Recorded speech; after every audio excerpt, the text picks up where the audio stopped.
Dominus vobiscum, sequentia Sancti Evangelii secundum Ioannem.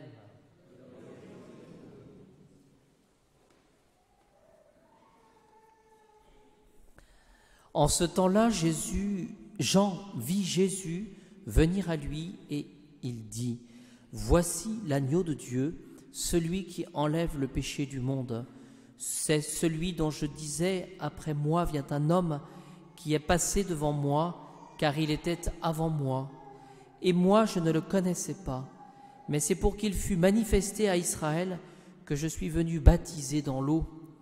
Jean rendit ce témoignage : j'ai vu l'Esprit comme une colombe descendre du ciel et demeurer sur lui.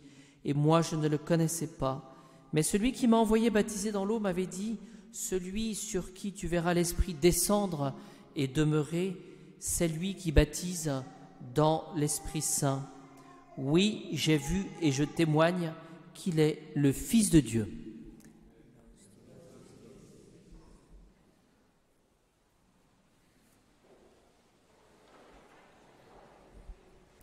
Je célèbre la messe pour Hugues ce soir.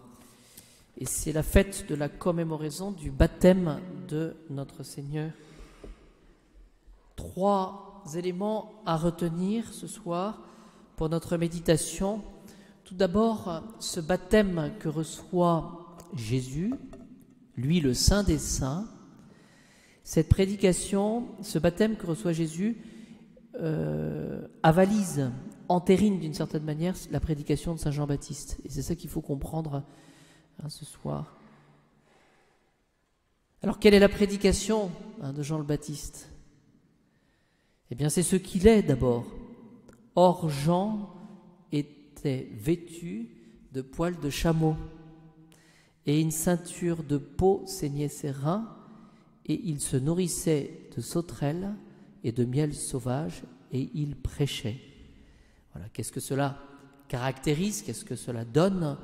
Eh bien, c'est l'austérité des prédications futures que toutes les nations pourront connaître par la grâce de Dieu. Vous voyez, le nom de Jean signifie grâce, c'est-à-dire finalement cette capacité à recevoir du bon Dieu. Voilà.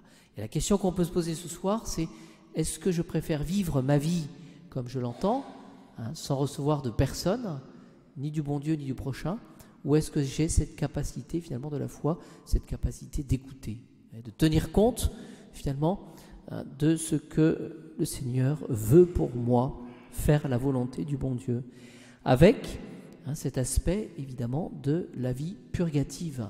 Voilà, c'est-à-dire ce qu'il faut comprendre, c'est que parce que nous sommes pécheurs, eh bien, nous avons à nous débarrasser finalement et à faire pénitence pour disposer à notre âme. Vous voyez, les commentateurs disent, par exemple, quand on dit que Jean le Baptiste se nourrissait de sauterelles, ça veut dire qu'il avait reçu le baptême en dehors, de l'autre côté du Jourdain. C'est que Jean le Baptiste, étant de race sacerdotale, avait décidé de se soustraire justement à tout ce qui concernait le temple et le peuple hébreu. Vous voyez, il se mettait de côté.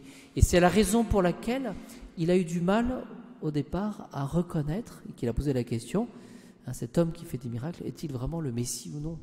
Parce que il voyait Jésus aller prêcher dans le temple, et puis accomplir les préceptes de la loi mosaïque.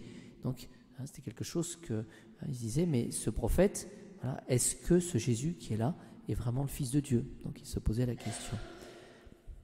Donc, prédication de Saint Jean-Baptiste, de réparation des péchés, donc qui est acceptée. Deuxième point, c'est que Jésus a reçu le baptême à 30 ans. Et saint Thomas précise que c'est l'âge parfait, de même que Joseph, à 30 ans, a gouverné l'Égypte, de même pour le roi David, a accédé donc au trône à l'âge de 30 ans. Alors quel est finalement cet âge parfait ? La réponse est donnée dans la lettre de saint Paul aux Éphésiens, chapitre 4, verset 13. Voilà. Il s'agit, nous dit saint Paul, pour l'âge parfait, d'arriver tous à l'unité de la foi. Et c'était intéressant, pour l'âge parfait, ce qui va perfectionner, ce qui va parfaire un homme, ça sera son esprit de foi. Est-ce que je crois, avec ce mode de connaissance supérieur. Donc, parvenir à l'unité de la foi et aussi parvenir à l'entière connaissance du Fils de Dieu. Voilà. Est-ce que Jésus, je le reçois vraiment comme le Messie, celui qui me sauve. Enfin, l'humilité de Jésus. Le baptême fait mémoire de l'incarnation.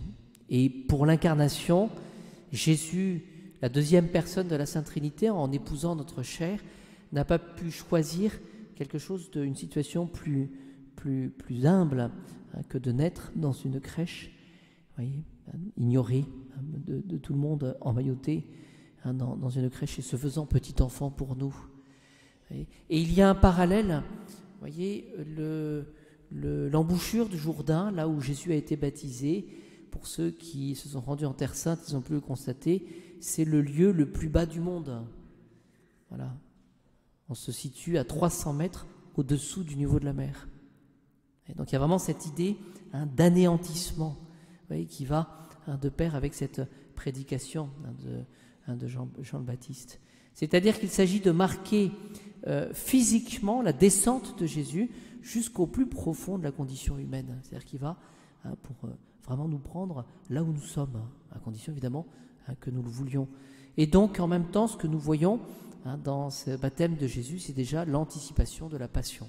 Et Jésus va s'humilier, il va se faire pécher pour nous, voyez, par amour pour nous. Et donc c'est une occasion pour nous bien de lutter contre nos petits égoïsmes et puis peut-être nos susceptibilités.